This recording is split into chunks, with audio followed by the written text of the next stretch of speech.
Amém? Eu quero convidá-los, assentado como estão, para nós meditarmos na palavra do Senhor. É uma palavra séria, assim como toda a palavra do Senhor que Deus colocou no meu coração, e eu queria verbalizar com vocês. É uma palavra conhecida, todos conhecem esse texto. Eu creio que você já ouviu centenas de ministrações nele, mas que o Senhor coloca no meu coração para que eu verbalize algumas verdades nele contido. Amém? Evangelho de Jesus Cristo, conforme escreveu São Mateus, capítulo de número 21. Nós vamos ler versículo de número 12 até o versículo de número 17. Pontuando o versículo 12 ao versículo de número 17. Amém? Todos acharam? Permita-me fazer uma pergunta carinhosa. Há alguém que chegou e que está no nosso meio, que ainda não é evangélico, só para que o pernambucano possa identificar? Dá um sinal assim. Tem alguém? Isso, mexe bem para que eu veja com a mão. Tem ali, né? Louva a Deus pela tua vida. Tem ali 3 pessoas, graças a Deus pela vida de vocês. Tá bom? Fique tranquilo. Nós não iremos mexer no seu credo religioso. A intenção da igreja é ministrar a palavra. E à medida que a palavra for ministrada, ou sendo ministrada, a nossa oração é que o Espírito de Deus faça a obra que a Ele está incumbida. Amém? Vamos lá? Glória a Deus. Tudo bem aí, Edinho? Isto. Ok. Amém. Aleluia. Se falhar, eu pego esse aqui, tá bom? Vamos lá.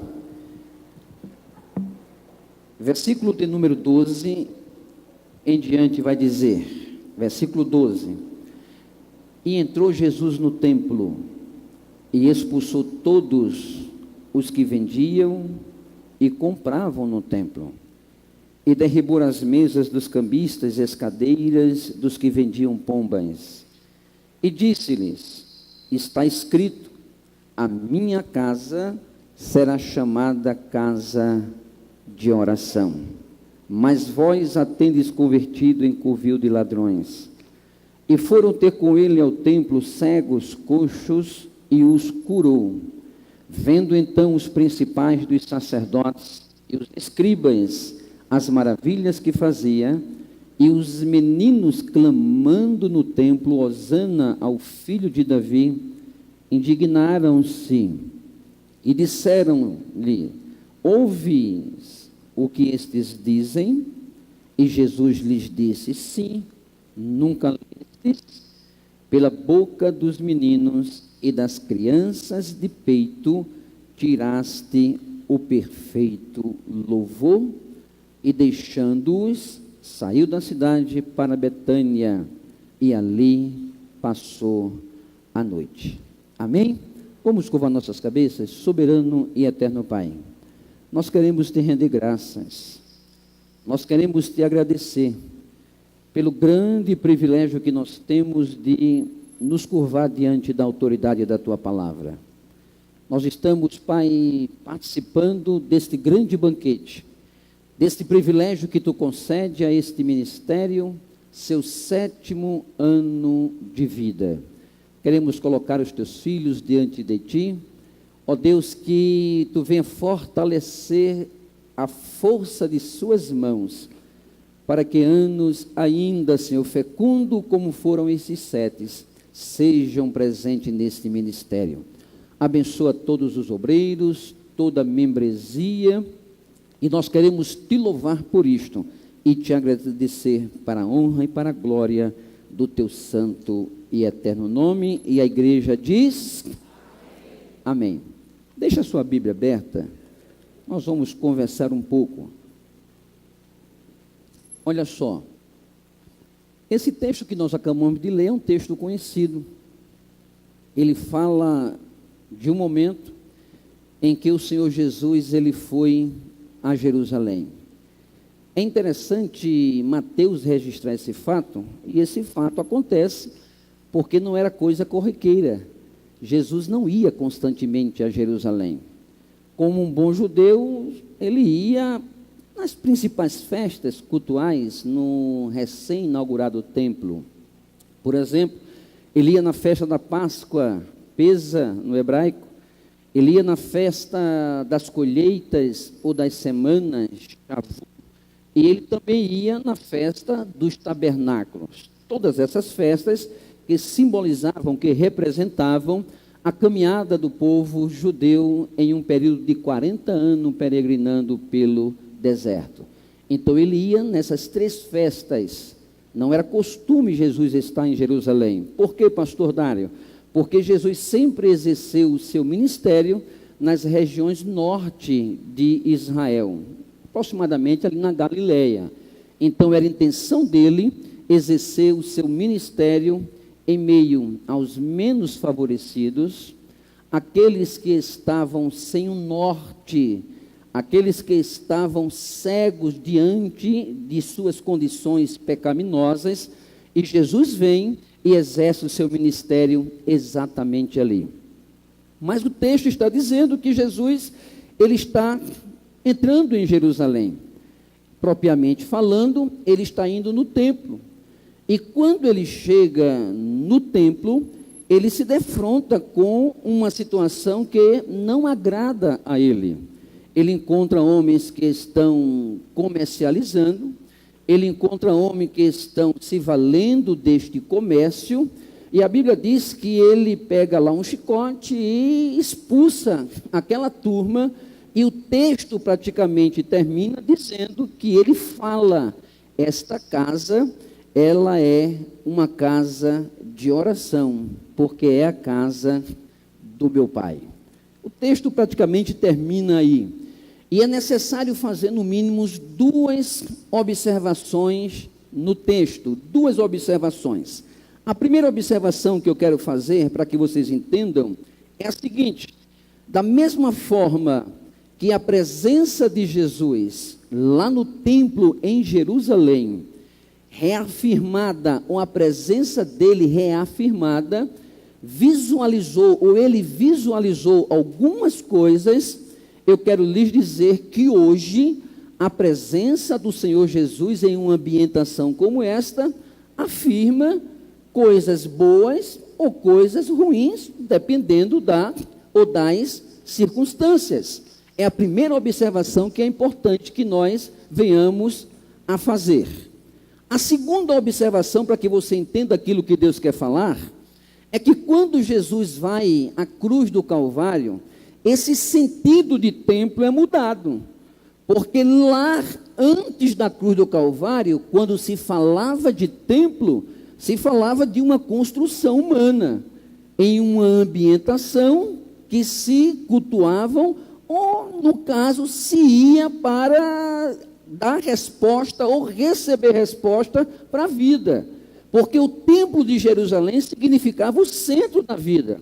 As pessoas queriam vender, eles iam para o templo, conversar com os sacerdotes se deviam, não.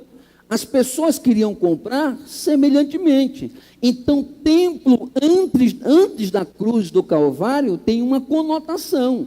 As pessoas não têm muita noção do que é o templo, a não ser uma vez por ano, que eles iam com os seus sacrifícios para receber simplesmente perdão de seus pecados, porque o sumo sacerdote entrava ao lugar santo dos santos, aspergia o sangue do cordeiro ou qualquer um outro animal que era cedido pelo ofertante, e ali, uma vez por ano, acontecia a expiação pelo pecado.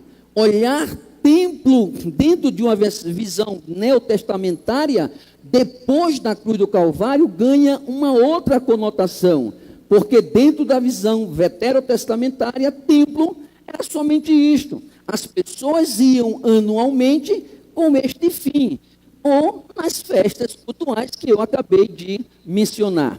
Mas quando Cristo ele vai à cruz do Calvário, aí o templo, ou a palavra templo, ganha uma nova conotação.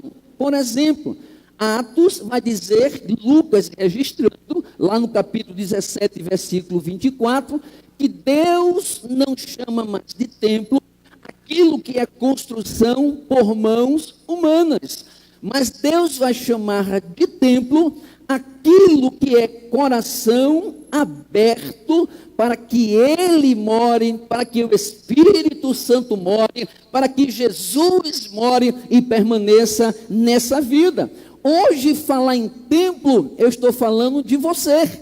Hoje falar em templo depois da cruz do Calvário, eu estou falando de mim. Por quê, pastor? Porque assim está escrito, Paulo falando, não sabeis vós que o vosso corpo é templo do Espírito Santo de Deus? Então, hoje aqui, esta ambientação, ela se torna importante, porque você está aqui. Se nós sairmos, não tem sentido. Deus está aqui, mas Deus está presente, porque a igreja que foi redimida por Jesus Cristo está aqui. Então, se você está na sua casa, você é um templo e Deus está com você. Você estando no trabalho, você é um templo e Deus está com você. Então, nós temos duas conotações: templo lá no Antigo Testamento e templo no Novo Testamento. Temos duas conotações. O que é que se fazia no templo lá no Antigo Testamento? E a pergunta que Deus faz é: o que é que você faz neste templo que é você, com a presença do Espírito Santo de Deus? Pergunta que nós podemos fazer. Eu vou tirar aqui o microfone e eu vou pegar esse aqui. Isto, glória a Deus. Fica melhor para vocês ouvirem, né? Isto. Vocês entenderam? Entenderam? Então o texto está dizendo que Jesus entrou no templo lá em Jerusalém. A conotação do templo lá é diferente de hoje. Agora olha aqui para mim. Jesus entrou no templo lá em Jerusalém e ele viu algumas coisas. O que é que Jesus enxerga quando ele chega em Dário? Repita comigo assim, diga assim: o que é que ele enxerga quando ele vê e quando ele chega em Dário? Não, no teu nome. Não, aí é desvantagem, eu já falei agora é você. Vamos lá. O que é que ele vê quando ele chega em Dário? Não é em Dário, eu que falo Dário, você fala seu nome. Então, mais ou menos isso que Deus quer que eu ministre aqui nesta noite, baseado nas verdades contidas nesse texto. O que é que Deus, ele enxerga em Dário, em você? Porque aqui diz que quando ele chegou em Jerusalém, ele viu algumas coisas que não agradou a ele. E o que é que ele vê em Dário? O que é que Jesus está vendo em Dário, que vive para cima e para baixo pregando? Eu lhes garanto que são coisas que de dia não vê. Por quê, pastor? Porque isso aqui é uma intimidade entre Deus e Dário, entre Deus e você. Então Jesus chega no templo, e o que é que ele encontra no templo, pastor? Porque esse texto ele vai nos mostrar acerca das reais motivações e das irreais motivações para se estar no templo e para ser templo do Espírito Santo de Deus. Aqui se diz que quando ele chega, ele encontra uma turma que estão negociando no templo. A Bíblia diz que quando ele chega, ele encontra uma turma que está comercializando no templo. Então, templo para essa turma aqui só tem uma finalidade. Qual, pastor? Ganhar dinheiro, fazer aquilo que lhe agrada, não é nem aquilo que Deus agrada, ou que agrada a Deus. Então é uma turma que está negociando, e esse texto denuncia as reais motivações para se estar no templo. Aí você diz: pastor Dário, será que ainda hoje tem razões ilegítimas para se estar no templo? Mas não. Deixa eu dar um exemplo. Tem uma pessoa que é muito ocupada, mas muito ocupada. Aí alguém liga e fala: rapaz, eu preciso conversar contigo. Vai lá hoje na igreja que a gente conversa. Acabou. O templo passa a ser ponto de encontro para colocar as conversas em dias. Eu, quando era jovem, eu não conhecia a Nedinha, não vou nem olhar para ela. Quando eu não conhecia a Nedinha, eu marcava encontro com a namoradinha lá no templo. Eu e um bocado de nós outros. Templo era ponto de encontro. O que é que vai ter no templo? Vai ter essa atração, então nós vamos. Então eu fico me perguntando quais são as reais motivações para estarmos no templo. E nós precisamos entender isso. Por quê, pastor? Porque se nós não entendermos essas verdades, nós estamos perdendo tempo, assim como eles estavam perdendo o tempo deles. Qual é a razão para se estar? Por que é que nós viemos aqui hoje? Isso é uma pergunta que você não precisa responder para mim, você precisa responder para quem está em você. Você é o templo de Deus hoje. Quais são as reais motivações para estar em uma ambientação como esta? Eu acredito que a igreja evangélica, ela está passando por uma crise muito grande. Por quê, pastor? Porque em 1974, lá em Lausana, na Suíça, houve um pacto reconhecido como sendo o Pacto de Lausanne.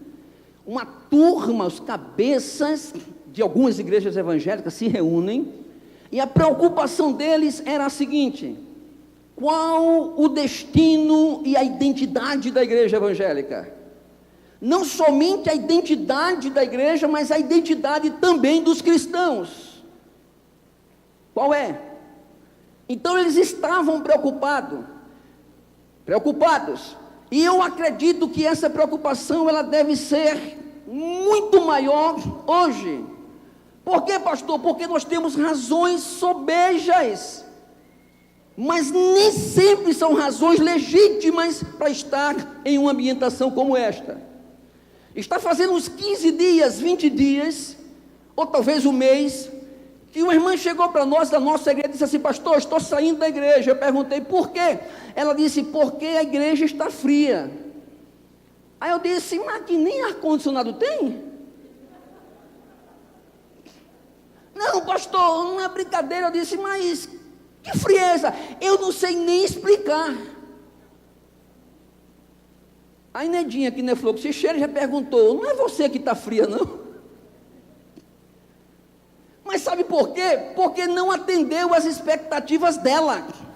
Então, se não atendeu às minhas expectativas, não serve. Eu vou procurar outra que atenda às minhas expectativas.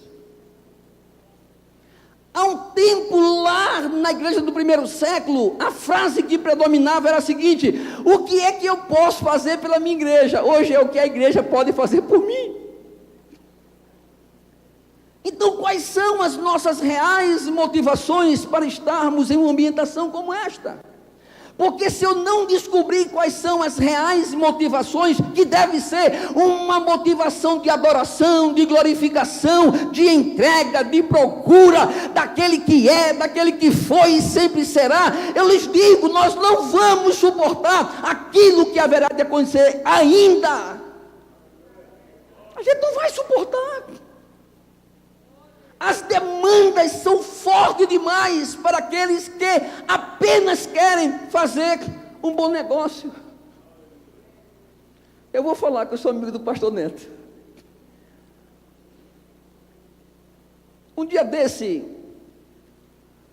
eu estava em casa e tocou um telefonema para mim, e disse: pastor Dário, dá para o senhor vir pregar em tal canto? Eu digo: rapaz, eu estou com uma agenda. Ele disse: a gente coloca em horário intermediário, o senhor prega lá e prega lá. Eu digo: vamos ver. Eu digo: meu Deus do céu, Será que isso não é apenas um bom negócio para mim?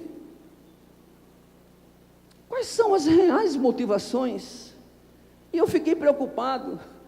Por quê, pastor? Porque se a gente não tiver cuidado, isso é muito sutil, meu irmão. Isso é muito sutil. Ou você pensa que o diabo vem. Não, esse é muito sutil. Nós estávamos pregando em uma igreja aqui, tinha 2 cantoras, e as cantoras estavam empolgadíssimas. Por quê? Porque agora elas têm empresários, e ter empresário é sinônimo de crescer. Isso é bom negócio. Isso é bom negócio. Nós temos que ter cuidado, e esse negócio de bom negócio, irmão, vira uma justiça retributiva. É mais ou menos assim: se Deus me der, eu continuo. Se Deus não fizer o que eu quero, eu saio. Isso é terrível.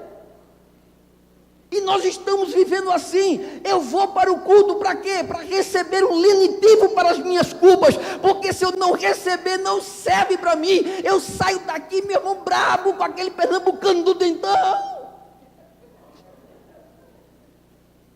O que é que nós estamos fazendo? O que é que nós estamos fazendo? Tu pega uma turma, meu irmão, que foi perseguida.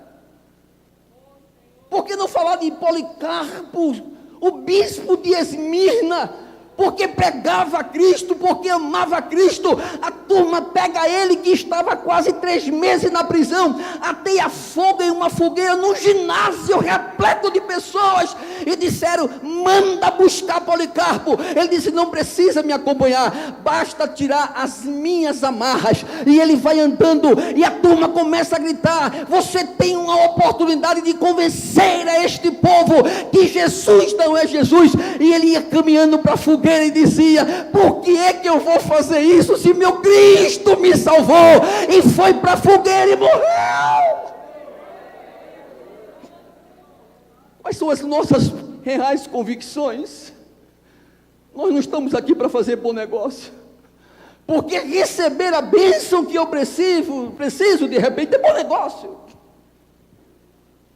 A Bíblia diz que um crente, que eu não vou nem falar o nome dele, que tu conhece, ele disse: Senhor, se tu me der pão para eu comer durante a viagem, se tu me der roupa, sapato, se tu me der tudo, eu vou te dar o dízimo. Aí fica fácil. Até eu faço isso. Se tu me der pão para comer, água para beber, se me der paz no meu caminho, e quando eu chegar lá, der um abraço do meu irmão, ele até se esquecer o que eu fiz com ele, tu vai ser meu Deus. Aí é fácil, meu irmão. Aí é fácil vir para o templo com esta visão, com este sentimento. Aí tem um outro crente, qual, pastor? Está lá em Abacuque 3, 17, 18. Ainda que a figueira não floresça, ainda que não haja fruto na vide, ainda que o produto da oliveira minta ou murche, ainda que nos campos não tenham mantimento, e esse cara vivia da agricultura, meu irmão, ainda que as ovelhas da malhada sejam arrebatadas e no curral não hajam vacas, todavia eu vou continuar te adorando,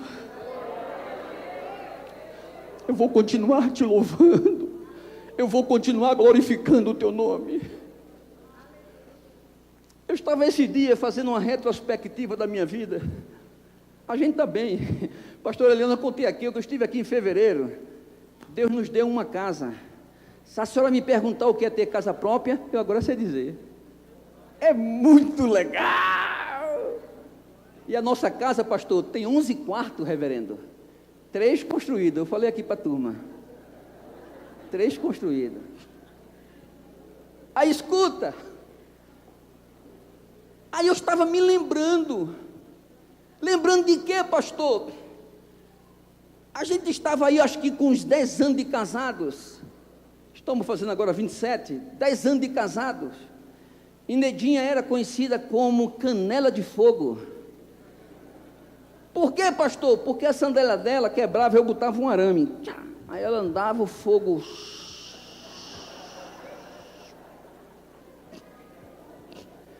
Eu me recordo que um dia eu estava chegando na Bahia, eu fui pregar na Bahia.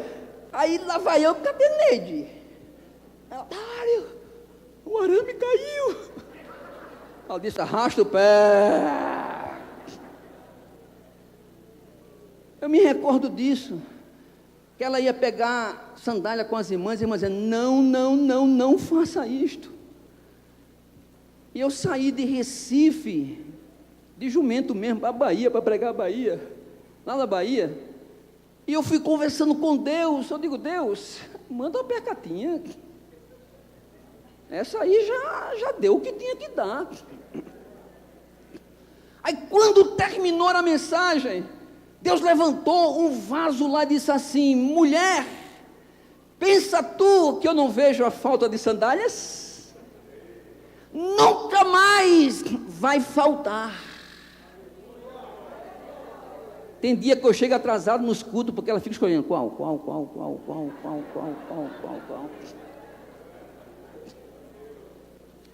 Mas a gente não deixou de fazer a obra. Por quê, pastor? Porque nós somos chamados para isto. Quais são as suas reais motivações? Quais são as suas reais motivações? Um dia o meu filho, que foi criado com muito carinho dentro da igreja, coloquei ele em escola de música, hoje tornou-se um dos grandes baixistas dentro de Caldas Novas. Um dia ele chegou para mim e disse, pai, eu não quero ser mais crente. Eu digo, tu ficou doido, foi? Não quero, eu vou tocar numa banda. Está tocando numa banda. Aí ele está lá em São Paulo, Rio, ele liga para mim, pai, o senhor está onde? Eu digo, eu estou no púlpito da igreja. Pai, que Deus lhe use. Eu digo, que Deus esteja contigo aí para dar uma coxa e você volte para a igreja. Mas eu não deixo de pregar a palavra do Senhor. Por quê, pastor? Porque eu tenho muito cuidado para não fazer disto um bom negócio. Eu tenho que ter muito cuidado. Porque tinha uma turma lá negociando como se a casa de Deus fosse lugar de fazer bom negócio. Quais são as reais motivações? Percebe? Percebe como é que Deus está falando conosco aqui? Agora olhe para mim. O texto vai dizer que tinha gente, pastor, que vendia, e só tem gente, pastora, que vende porque tem quem compra. Percebeu, Gladys? Se não tiver quem compra, não tem quem venda. Aí a Bíblia vai dizer que tinha gente que comprava. E comprava o quê? Para que a gente descubra isso no texto, fazendo uma pergunta no texto, nós temos que nos reportar aos atos cultuais lá, ou rituais lá do Antigo Testamento. Era mais ou menos o seguinte: Deus deu uma ordem ao povo ou às famílias. Qual foi a ordem, pastor? Você cria um animal, a sua cria deu cria, você separa aquele animal, você vai cuidar deste animal, mas com muito zelo, com muito esmero, e daqui a um ano você vai ofertar esse animal para mim. Sabe o que significa isso? Significa sacrifício. Cuidar de um animal para ofertar ao Senhor era o sacrifício. Aí quando Jesus chega no templo, ele sai com chicote, expulsando aquela turma. Sabe por quê? Porque se criou no templo o seguinte: as pessoas chegavam, já não mais estavam criando os seus animais, eles vinham anualmente, e eles iam lá no departamento do templo e diziam assim: quanto é que custa um bode? Aí o cabo dizia: custa tanto. Aí ele puxava o dinheiro, aí alguém dizia: não, essa moeda não serve para cá, vá lá no outro departamento que tem os cambistas, você troca a moeda pela moeda do templo, aí você pode comprar. Percebe? Aí o camarada ia lá, trocava a moeda, ele voltava, pegava o animal, entregava o animal ao sumo sacerdote, e o sacrifício lá dentro do lugar santo do santo era realizado, e eles voltavam para casa dizendo: estamos perdoados. O sacrifício foi feito. Mas olhe para mim, havia uma cláusula na lei que dizia: você não pode ofertar a Deus um animal com defeito. Mas lá no templo só se vendia animais com defeito. Por quê, pastor? Porque ninguém estava aí para sacrifício. Ninguém estava aí para sacrificar nada. E sabe por que eu me preocupo? Porque de repente eu possa estar assim. Eu não quero mais sacrificar. Eu venho, tenho uma boa pregação, e essa pregação me enche de empolgação. Aí eu volto para casa e digo assim: tá legal a minha vida, não existe mais entrega, não existe mais preparação, não existe mais sacrifício, não existe mais nada. Nós estamos assim.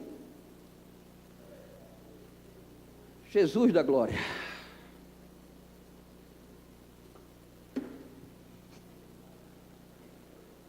Quando Deus dizia assim: levante um altar, altar tinha que ter sacrifício, altar tinha que ter oração e altar tinha que ter louvor. A gente não quer mais isso. A gente não quer mais sacrificar, não quer mais louvar e nem queremos mais orar. Por quê? Porque alguém por aí está dizendo: venha para cá, e colocando na placa: pare de sofrer. Eu digo: Nedinha, a gente está com 22 anos de ministério pastoral, não acabou de sofrer ainda, vamos para lá. Pare de sofrer, meu Deus do céu. Quem foi que disse que Jesus está atrás de fazer com que Dário deixe de sofrer? Quem foi que disse? Sofrimento faz parte, está intercalado às vivências do ser humano.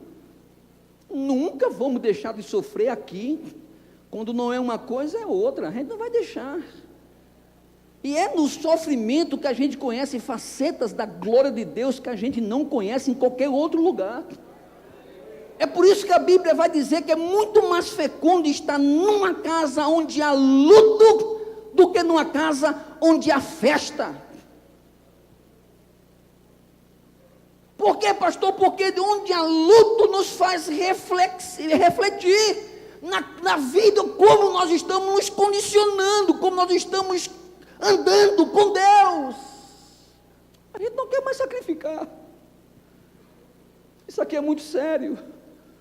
Por quê, pastor? Quando Deus chama o profeta para ir lá para a casa do oleiro, olha aqui para mim, o problema não estava só com Israel, mas o problema estava principalmente com o profeta, e Deus precisava levá-lo à casa do oleiro, para que ele saiba que Deus é Deus, independente das circunstâncias.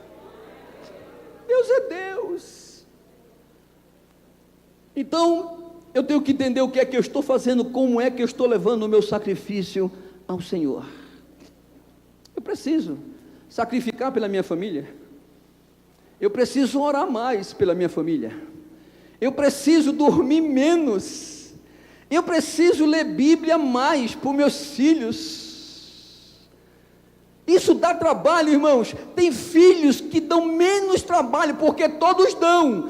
Tem filhos que dão menos, mas nós estamos amando os que dão menos e rejeitando os que dão mais. Por quê, pastor? Porque nós estamos sem querer sacrificar, nós queremos tudo pronto. Vem para cá, quer colocar a mão na tua cabeça e Deus resolve os teus problemas. E tem uma turma enorme dizendo isso e uma turma bestalhada indo.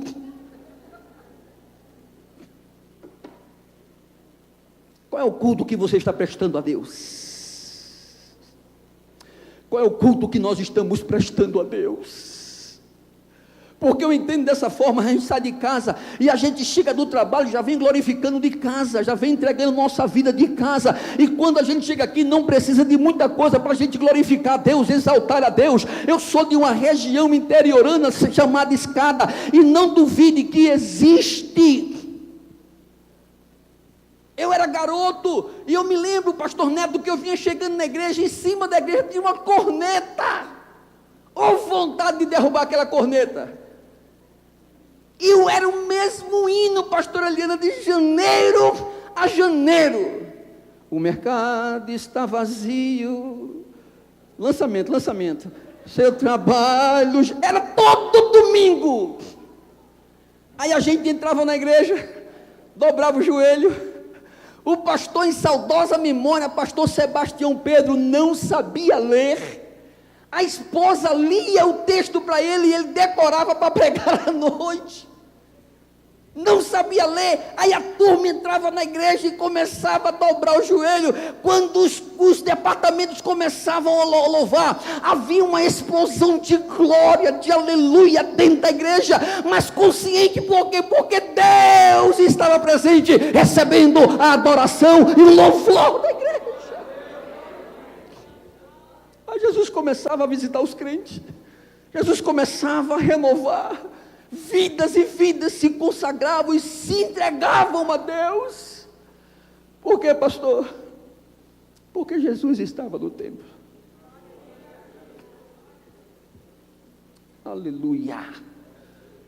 Como é que nós estamos ofertando o nosso culto ao Senhor? Quais são as nossas reais motivações?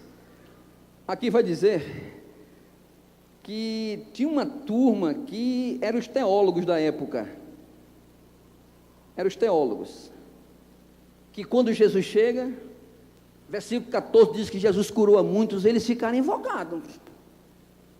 Por quê? Porque eles não estão ali para cultuar, eles estão ali para ver se o cara prega bem, se canta bem, é só para isso, é só para isso. Mas pastor, e como é que eu devo cultuar? Paulo, quando escreveu aos Romanos capítulo 12, versículo 1, olha a expressão dele: rogo-vos, pois, irmãos, pelas misericórdias, está pluralizado o texto no original, rogo pelas misericórdias de Deus, que oferte você como sacrifício vivo. Isso aqui é entrega. Isso aqui é entrega. Eu não estou aqui para barganhar com Deus. Se Deus fizer, eu faço. Se Ele não fizer, aí eu vou determinar que Ele faça. Não, isso aqui não é barganha com Deus. Isso aqui não é justiça retributiva. Isso aqui é entrega. Por quê, pastor? Porque tudo aquilo que era para Ele fazer por mim, por você, Ele já fez. Nós vamos morar no céu. Nós vamos morar no céu. Nós vamos morar no céu. Adore a Deus, nós vamos morar no céu. Com problema ou sem problema, nós vamos morar no céu. E que o inferno queira ou não queira, nós vamos morar no céu. Esta é a maior alegria da igreja. É por isso que uma turma, quando foi naquela campanha evangelística, voltaram todo empolgados, como que dizendo: olha, Jesus, a gente não precisa mais do Senhor, a gente está pregando igual ao Senhor, até os capirotos estão se sujeitando a mim. Aí o Senhor disse: não se alegre com isso, não, se alegre porque o nome de vocês estão escrito no livro da vida.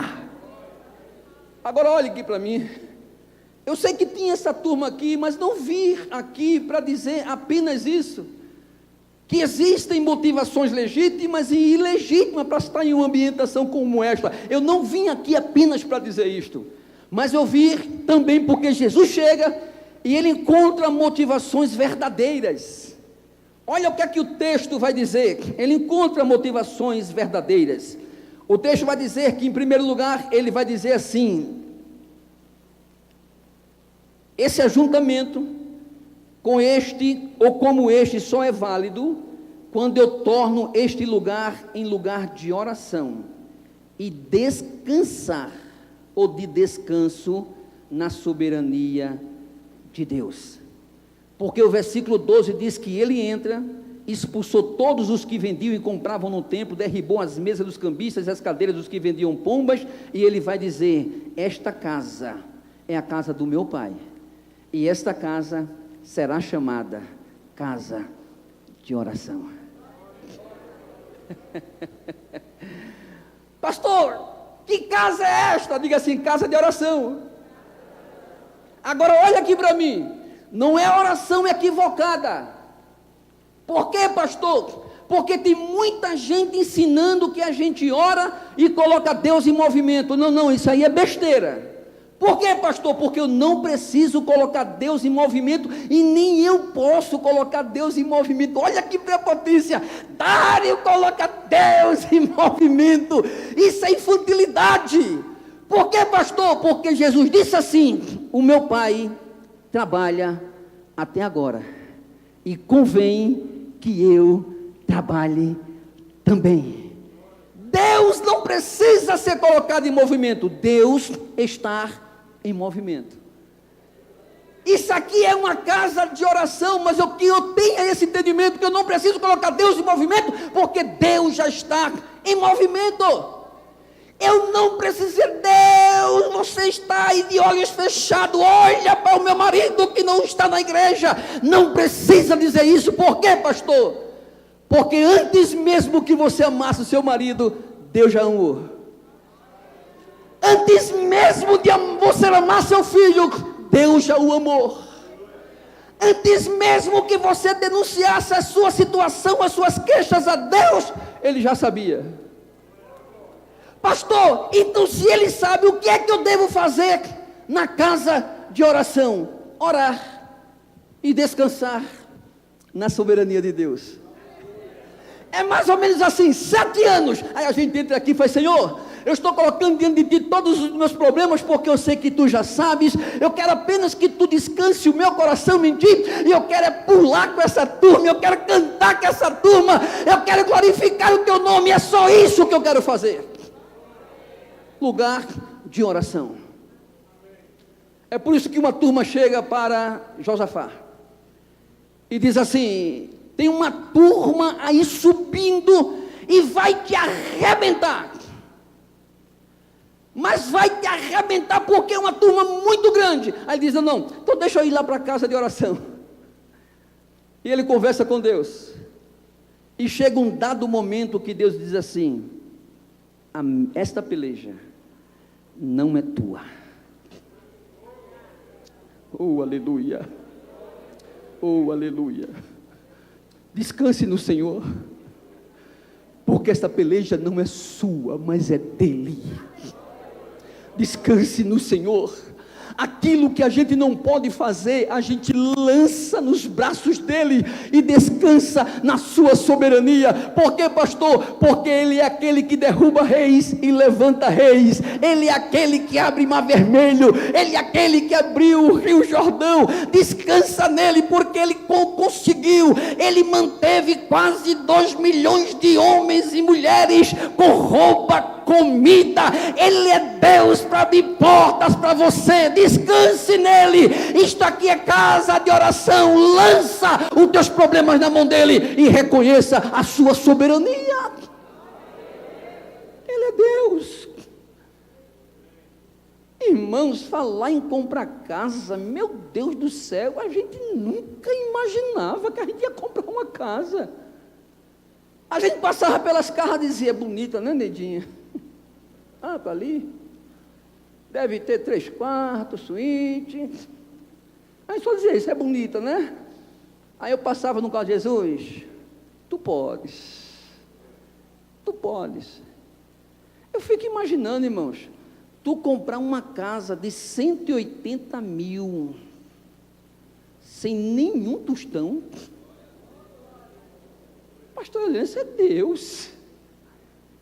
Isso é Deus, meu irmão, é Deus puro. Por que tu comprar uma casa de 180 tendo 200 mil? Isso é fácil.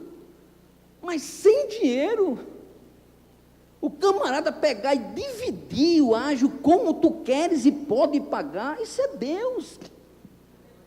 Aí tu pega um carro e dá de entrada um carro que não é teu, é Deus. É Deus. Porque quando eu fui olhar a casa, eu fui lá para o sofá orar, e o senhor disse: desce o carro. Eu digo: tá bom, tu mandou, Du. Aí quando eu fui assinar um negócio, eu digo: Nedinha, tu sabes que o carro está em busca e apreensão. E aí, Deus mandou dar. É Deus, meu irmão. Isso aqui é lugar de oração, descansar na soberania dEle. É perda de tempo entrar aqui e ficar com os problemas na tua cabeça. Você deixa de adorar, você deixa de glorificar. Aqui é casa de oração.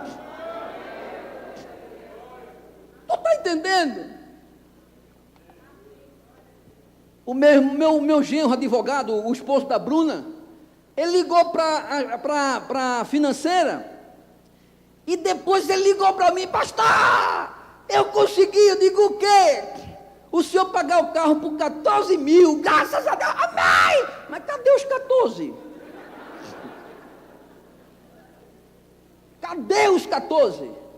Ele disse: não, pastor, agora aí é com o senhor e Deus. Estava quase 20, eu baixei para 14. Você está entendendo? Isso aqui é casa de oração.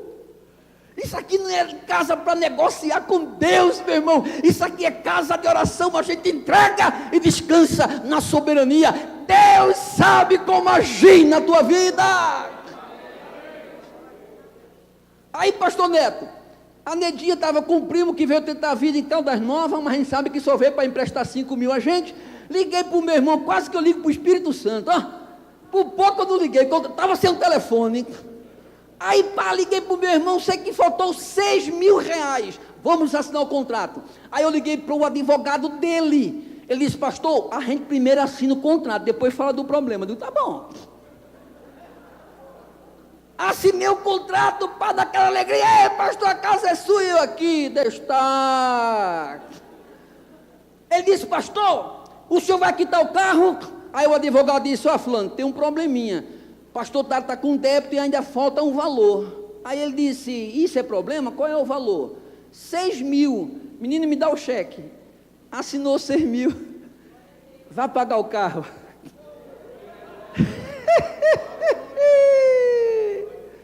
Aí de vez em quando está eu e Nedinha lavando a casa da gente. Porque eu ajudo, hein? Confirma. Aí eu estou lá lavando com ela a casa. Lavando. Aí eu digo: Neide, a casa é nossa. Isso é bom demais, meu irmão. Tu entendeu? Aí escuta. Aí eu fiquei sem carro. Deus não me ensinou a dirigir bicicleta. Eu não sei andar de bicicleta direito. Aí eu passei para baixo, Caldas Novas, passei para baixo a pé. Aí um dia, 2 meses depois, eu estou lá na porta da igreja. Aí chega o irmão tal que ia pegar a esposa dele. Aí ele disse: pastor, arranja um comprador para aquele carro. Eu digo: achei. Quem? Eu digo: eu. Como é que o senhor paga? 500 por mês. Mas pastor, eu digo: é. Aí, irmão, me vendeu. Deus me deu um carro do ano 1997. Mas é do ano. Ô pouquinho difícil, rapaz. Dói as costas, mas leva a gente para tudo que é canto. Eu digo: Nedinha, vamos pregar lá na IBEB. Nós temos que sair 10 horas antes. Que ele não corre. Quando dá 120, ele fala: pastor, estou tremendo, para! Aí eu volto. Tu está entendendo? Mas eu não estou a pé. Daqui a pouco eu vou comprar outro. Casa de oração. Lugar de resposta ser dada. Deixa eu falar aqui uma coisa para vocês. Há alguns anos atrás, a gente recebeu a notícia que meu pai estava muito mal, pastor Neto, lá em Recife. Nós morávamos em São Paulo. E eu e meu irmão colocamos, eu e a Nedinha, nós tínhamos os 3 filhos, tudo pequeno. A Camilinha estava com 3 meses, 1 mês. As duas, né? O Dário filho não tinha nascido ainda não. Mas a Camilinha estava com a Bruna com 1 ano e ela com alguns meses de nascida. A gente veio de São Paulo, eu dirigia de dia, ele à noite. E quando eu chego em casa, quando eu chego no quarto, eu digo: ô mamãe, mentir é pecado, minha filha. Só se o papai estava morrendo, o homem está cantando, indo da harpa, sentado. Ela disse: eu não sei, o milagre foi de ontem para hoje, ele está bem. Eu disse: então eu vou voltar para São Paulo. Mas Deus disse para mim: não volte, eu quero fazer uma obra contigo aqui no Pernambuco. As minhas 2 filhas ficaram doentes. A Bruna reagiu logo. A Camila, ela ficou em hospital. Passava 15 dias e quando voltava tinha recaída. Uma bactéria que ninguém conseguia descobrir. No último hospital que ela ficou, mamãe disse assim: traga sua filha para casa que nós vamos cuidar dela aqui mesmo. Ficou eu e a Nedinha a noite inteira, meu irmão, dando soro no contra-gota a ela. E ela virava os olhos e eu balançava ela, Nedinha orando. Depois Nedinha pegava ela, eu dobrava meu joelho. Quando foi de manhã, mamãe disse: meu Deus, essa menina está morrendo. Ela passou um cheque, calção. E eu fui para um hospital particular. Quando eu chego com a minha filha, a médica disse assim: ela está largada, como quem dizendo, já está morta, não vou colocar minhas mãos. Eu levei para um hospital público, 2 enfermeiras procurando veias na cabeça, no corpo dela, não encontrava, quase meia hora para achar uma veia. Nedinha chorava de um lado e eu do outro, quando de repente alguém diz: achei uma veia. A doutora, a pastora Eliana, me chamou, e eu entrei no gabinete dela, lá no consultório dela. Ela disse: sente, pai. Eu disse: não, estou bem aqui. Ela disse: sente, estou bem aqui, sente, sente. No centro eu fiquei em pé. Eu disse: pode falar. Ela disse: a regra aqui é o seguinte: interna, e depois de 3 dias, vem ver como é que está, mas eu estou abrindo uma exceção para você. Você vem amanhã, já são quase 9 horas da noite, 21 horas, você vem amanhã. Aqui atrás do hospital tem uma funerária. Você compra um caixãozinho, olha que conversa do cão, você compra um caixãozinho deste tamanho, e você vem, porque a sua filha já está morta, ela não passa mais dessa noite, ela está com um batimento cardíaco quase a 0, ela não passa. Aí eu disse: não, doutora, a senhora está enganada. Ela: como assim? Não, papai é médico. Seu pai é médico? É. Ele dá plantão em qual hospital? Aqui no Japão, lá em São Paulo. Ele dá plantão no Rio de Janeiro. Quem é seu pai? A senhora nunca ouviu falar de Jesus? Aqui é casa de oração, meu irmão. Aqui é casa de oração. Aqui é casa de oração. Eu saí do consultório, disse: daqui a 3 dias eu venho. Nedinha disse: o que foi que a doutora falou? Disse: não importa, vamos para casa. Eu disse: mamãe, não nos incomoda, nós vamos entrar no quarto, sacrifício. Nós vamos orar. Nós vamos apresentar nossa filha a Deus, porque Deus já sabe o que está acontecendo. Nós passamos 3 dias orando, pastora Eliana, 3 dias. Todo o telefone que dava lá em casa, o meu coração balançava. Meu Deus, será que é a notícia da minha filha? 3 dias, quando foi no 3º dia, aproximadamente 3 da madrugada, Deus falou ao meu espírito: vai lá na sala e pega a tua Bíblia, porque eu quero falar contigo. Quando eu abri a minha Bíblia na sala de casa, no Salmo 23, Deus dizendo: eu sou o teu pastor, e nada vai te faltar. Quando eu vi aquilo, eu comecei a dar glória a Deus. Mamãe se levantou, papai acordou, a menina morreu. Eu digo: agora que está viva, e damos glória a Deus na sala, e fomos glorificando. Nedinha veio também, e foi aquela glória. Quando amanheceu o dia, eu disse: mamãe, faz 3 dias que eu não como cuscuz, prepare o meu cuscuz. Nós comemos, terminamos, passei o braço, Nedinha botou o braço por dentro, vamos para o hospital. Aí quando eu cheguei no corredor, aí lá vem a médica, que tinha dito para mim, para eu pegar um caixão. Quando ela me viu, ela olhava do pé à cabeça, da cabeça ao pé, como que dizendo: eu não estou entendendo nada. Eu disse: nem preciso entender, aqui é pelo Espírito. Aí nós fomos lá, leito tal, e quando eu chego no leito da Camilinha, ela já estava sem soro, os cabelinhos parece que já estava crescendo, com cada buticão de olho, como quem dizendo: painho. Enquanto o senhor estava orando com manhinha, Jesus entrou aqui e me curou. Aleluia, aleluia, aleluia. Casa de oração. Já estou terminando, ouça-me isto. Camilinha já está com 25 anos, pense numa bichinha parideira, já vai com 2. Nunca mais teve, é meio azeda, eu confesso, é meio azeda, mas pense, nunca mais teve problema nenhum. Amém? Casa de oração. Há 7 anos que Deus abriu uma casa de oração para você. Para terminar, sem querer, eu ia pregar até 11, mas eu tenho que voltar para Goiânia. Para terminar, ouça o que eu vou dizer aqui. Diga assim: a casa do Senhor é lugar de adquirir intimidade com Deus. Amém? Isso aqui é proximidade com o Santo. Nesses últimos dias, o que vai valer é a intimidade com Deus. E Deus fala, meu irmão. Deus fala, porque Deus é Deus. Lá no Pernambuco, tinha um pastor que foi um dos pioneiros da Assembleia de Deus lá em Pernambuco. O nome dele era Manuel Amaro, um dos pioneiros. Eu era garoto, eu me lembro dele ainda. Manuel Amaro, homem de oração. Ele entrava no quarto dele 7 da manhã e saía 7 da noite, orando. E tinha um outro que era amigo dele, chamado Pedro Leite. Manuel Amaro e Pedro Leite, 2 amigos inseparados. Era Paulo e Silas da época, homens de oração. Um dirigia lá o Templo Central e o outro lá num bairro chamado Mostardinha, o Pedro Leite. Aí papai me contou que um dia Deus acordou o pastor Manuel Amaro, e isto era 2 horas da madrugada. Ele disse: homem, se levanta porque eu quero falar contigo. Amanhã, antes do dia amanhecer, você vai lá para o sertão, porque tem uma obra para você realizar lá, e você não pode deixar de ir. Deus falando com ele. Ele foi lá no quarto, acordou o filho dele e disse: meu filho, pega o jipe e vai lá na casa do Pedro Leite, porque Deus me mandou ir logo cedo, antes do dia amanhecer, lá para o sertão, para realizar uma grande obra, que já tem uma mulher que ele me deu o endereço, a rua, a casa, eu tenho que ir lá, porque Deus tem uma grande obra. Vai chamar o irmão Pedro Leite. Mas pai, ele está dormindo. Naquela época não tinha Facebook não, viu? Zap não tinha não.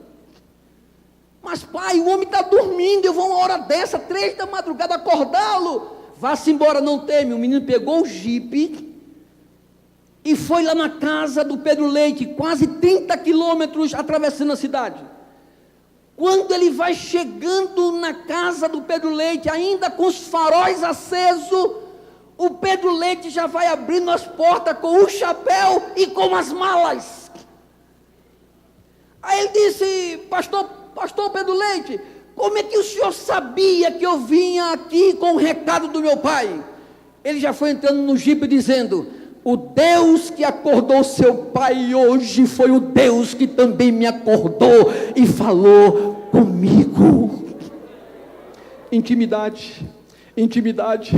Isso aqui é lugar de ter intimidade com Deus, intimidade com Deus, intimidade com Deus. É isso que nós precisamos, é essa intimidade com Deus que não nos pega de surpresa os fatos, as circunstâncias desta vida.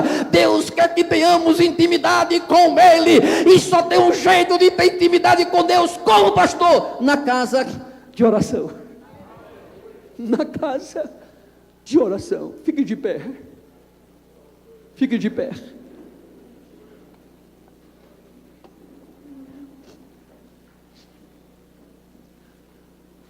Olha aqui para mim. Em último lugar, esta casa é uma casa de revigorar as forças. Olha o que Deus quer que eu fale aqui nesta noite. Não está aqui, mas Deus quer que eu fale. É lugar de revigorar as forças. É como se eu chegasse aqui e ao sair eu recuperasse, revigorasse as minhas forças para atender as demandas que solapam mesmo a nossa existência, porque não é fácil. A única forma de revigorar as forças é através do louvor e através da adoração. Parecem palavras sinônimas, mas não são. Por quê, pastor? Porque louvor é você reverendar, é você dizer palavras bonitas a alguém. Louvar, só se louva quando tem coração agradecido. Por quê, pastor? Porque louvor, eu só louvo por aquilo que Ele fez, por aquilo que Ele faz e por aquilo que Ele fará. Se eu tenho um coração agradecido, eu louvo. Pastor, o que é adorar? Eu adoro por aquilo que Ele é. Ninguém adora se não o conhece, mas quem o conhece, o adora. A Bíblia diz em Mateus capítulo 15, versículo 22, uma cena inusitada acontece. uma mulher vem gritando, dizendo: filho de Davi, tem compaixão de mim, porque a minha filha está miseravelmente endemoniada lá na minha casa. Os discípulos querem neutralizá-la, e a Bíblia diz que ela se aproxima dele e fala, e ela ouve Jesus dizendo: porventura posso eu deixar ou tirar o pão da mesa dos filhos e deitar ou dar aos cachorrinhos? A Bíblia diz lá no versículo 25, que ela se prostra diante dele, e ela o adora, e ela o adorou, porque ela sabe a quem estava adorando. Isso aqui é lugar de revigorar as forças. Louva a Deus. A Bíblia diz que Ele tirou nossos pés de um charco de lodo, colocou sobre uma rocha e colocou nos nossos lábios um novo cântico. Isto aqui não é lugar da mente distraída, isto aqui não é lugar de conversar coisas fiadas, isso aqui não é lugar de perder tempo, mas isso aqui é de louvor, é lugar de louvor, de glorificar, de adorar, é lugar de louvor. Só vai revigorar as forças quem está disposto a louvar. Aí a Bíblia diz que no versículo 28, Jesus olha para ela e diz assim: mulher, grande é a tua fé. Aquilo que eu não recebo pedindo, eu recebo adorando. Adorando, porque Ele diz: vai, a tua filha já está liberta, vai, você já está com a sua vitória. Isso aqui é lugar de adoração. Levanta a sua mão para o céu e louve. Isto aqui é lugar de adoração. Levanta a sua mão e adore. Isto aqui é lugar de entrega. Entrega a tua vida a Deus, entrega teus caminhos ao Senhor, confia nele que Ele vai fazer aquilo que você pede. Ele já sabe. A Bíblia disse: antes que eu falasse ou que uma palavra viesse à minha boca, Deus já sabe. Ele sabe tudo aquilo que você está passando. Somente louve, somente o adore, somente louve, somente o adore. Nós vamos caminhar mais 7 anos louvando a Deus, porque Ele fez grandes coisas por nós. Nós vamos passar mais 7 anos glorificando, porque esta igreja sabe quem é Deus e o Deus que serve. Enquanto você está adorando, curve a sua cabeça. Enquanto você está adorando e louvando a Deus, curve a sua cabeça. Aleluia, glória a Deus. Aleluia, aleluia. Eu quero fazer uma pergunta, e eu tenho a liberdade do pastor para fazer essa pergunta. Quantas pessoas que adentraram a este santuário que ainda não são crentes, mas que vieram aqui trazidos pelo Espírito Santo de Deus, e ouviram uma mensagem que Ele está dizendo: me adore, me louve. Quantos que adentraram aqui nessa situação que querem entregar as suas vidas ao Senhor Jesus? Se você quer tomar uma decisão de entregar a sua vida a Jesus, levante uma de suas mãos, porque nós queremos orar a Deus pela vossa vida. Onde está a primeira pessoa que quer render-se ao Senhor Jesus? Uma pessoa que quer se tornar um templo de Deus. Porque quando nós aceitamos ao Senhor o que teologicamente falamos da justificação, do novo nascimento, a Bíblia diz que Jesus faz morada. Tem alguém que nesta noite quer entregar a sua vida para Jesus? Levanta as tuas mãos. Aleluia. Tem alguém? Levanta as suas mãos e vem até aqui, porque nós queremos orar. Chegou a hora de ser um templo do Espírito Santo de Deus. Se você está ao lado de alguém não evangélico ainda, faça a pergunta para ele, faça essa pergunta para ela: você quer entregar a vida para Jesus? Eu vou com você. Faça. Se você identificou alguém aí ao seu lado, tem alguém nessa noite que quer entregar a sua vida para Jesus? Aleluia, aleluia. Onde está a primeira pessoa? Aleluia. Pastor Neto, enquanto o pastor Neto está encaminhando para o altar, para o púlpito, você tem a oportunidade de entregar a sua vida para o Senhor Jesus. E a igreja continua adorando. Você pode dizer isso ao Senhor: eu sou teu, Senhor. Tu és meu, Senhor. Aleluia.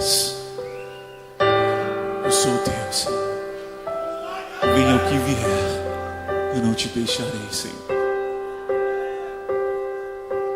Venha o que vier, não te deixarei, não me esquecerei do teu grande amor. Venha o que vier me suceder, seja tristeza ou a dor, angústia ou solidão, eu sou o teu e tu és meu, não vou te deixar, venha o que vier, eu sou o teu e tu és meu, não vou te deixar, uma vez que provei deste amor.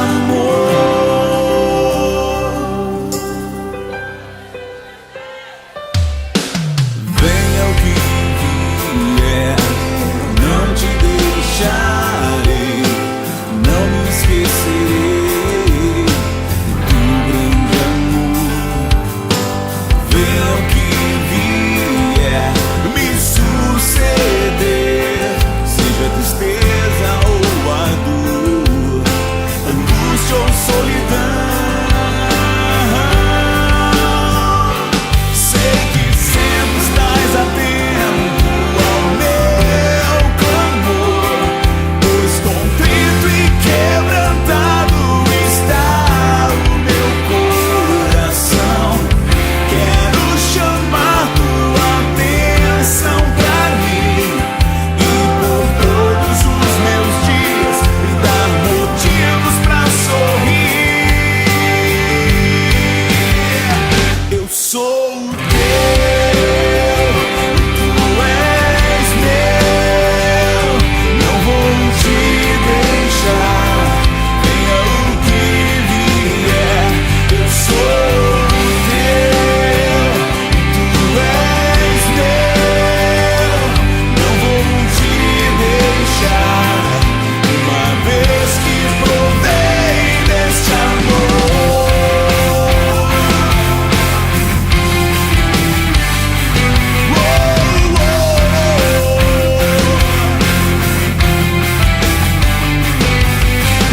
Eu não vou te deixar, não vou te deixar.